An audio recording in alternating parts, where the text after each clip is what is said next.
Welcome back to Daily Flash. I'm Mitch English. You know, as parents know, every stage of a child's development brings lots of joy, new challenges, but also some disagreements. However, when the disagreements hit a boiling point, how do you prevent that situation from accelerating into a full-fledged meltdown? If you're a parent, you've experienced it. You know you have. So joining us now is parenting expert Katherine Sellery.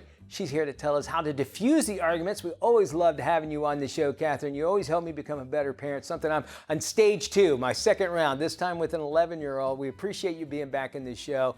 And so far, we've not had, any situations. But it seems like what I have learned is the higher my voice is, the higher his voice will get as well. And you say you have 3 steps that will diffuse any fight with your child, okay? And I need to get these down. Folks have to as well. Number 1, what is it? That's so great. Great to be here. Thank you. Okay. Acknowledge your children's feelings and needs. Okay. So children often have a hard time naming the emotions that they're feeling because they're kids. They haven't learned all the words yet. As they grow and have that word, actually name it to tame it, right? That's sort of the rule of thumb. So Right. I need to know the word. So you can ask them those leading and compassionate questions. If your kids are fighting over a toy, you could say, "Are you feeling angry that your sister took your toy without your permission?" Their answer is going to help you understand their responses and give you clues about how to remedy the situation. All right. And, well, the go-to is, well, it's just not fair. They're not being fair. I get that. The reason I bring that up is I get that first. But, usually they're the ones that get more anxious about wanting to give those answers. Is the way, like what you're saying, is like, how are you feeling about this first? It kind of sets the stage, it sounds like, right? Of like what we're about to experience together. Yeah, it's so much better than just getting upset with them. Go to your room. That's not okay. And sort of going into that land, which doesn't help them learn that the big feelings that they're having inside, they have a way to cope with those feelings and manage them other than hitting. Okay. Or grabbing or taking or those kinds of things. Okay. And I would imagine your delivery has a lot to do with this as well. Compassionate voice, that sort of thing. No, right? Sure. How are you feeling right now? It's not going to get the right answer. Okay. Now, Absolutely. Your second step here, it seems like, well, no kidding, but there's an important way to do that. And you talk about communication. Yeah. Tell me about that. Yes. And there is, of course, an important way of doing it. So your demeanor is everything. Absolutely. But we want to turn every incident into a teachable moment, right? And explain why certain behaviors are not acceptable, but without using, the old "because I said so."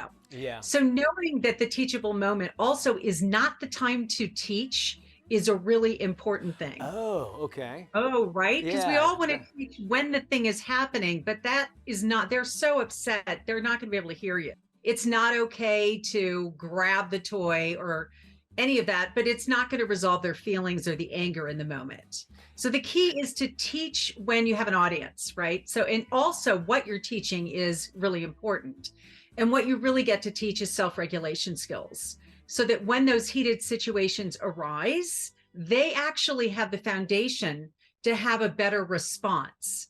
Okay. So I guess the real thing is about the tools for impulse control, because they already know that it was the wrong thing to do. So rarely is this the first time that they're going to find out, oh, I shouldn't have done that. They already know that. What they don't know is how to control their impulses when they're having a situation that triggers them and they've got the high emotion. And it sounds like hindsight is always 20/20, and this is obviously something the child would learn eventually. And it seems like it also gives them an opportunity to come to the right conclusion. Like you're giving them trust enough to go, let them sort it out in their mind, I would imagine. Yeah, catch them doing it right. Yeah. Is always the best opportunity. Highlight, verify. When they're doing things right, highlight, verify, acknowledge. And then they begin to have a self-concept of, I can do the right thing. I do know the right responses, and I can begin to navigate my world. And that's all the self-confidence that we want our children to have. I agree with you. You have a third step. Tell us what that is. Target another option. Okay. So, ask your children to help identify solutions. Again, we're back to them thinking up the solution. Yeah. They can agree to take turns sharing, or if you catch your teenager sneaking out at night, not that I ever did that, but anyway, maybe you find a safe solution, like hang out at the house rather than punish them and send them to their room. Call the, the friends and, parents and get mad at everybody. Oh. So the goal is to build their ability to objectively problem solve so that they know that, you're also on their team looking for solutions to problems rather than just punishing them for not having the solutions. Yeah. And what do you say to them? Well, I think I should just be able to go in my room. My punishment should be go in my room and get on my computer and be alone, which is. Yeah.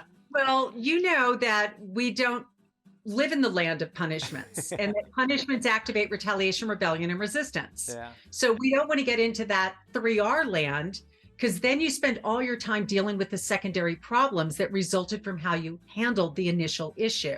So really, it's not about how am I going to punish you? It's about, okay, so you're having trouble meeting your needs and your solution is to go out and hang out with your friends at night. That's not okay with me. Not at all. Katherine, you always give great advice. We'll have more information on our website.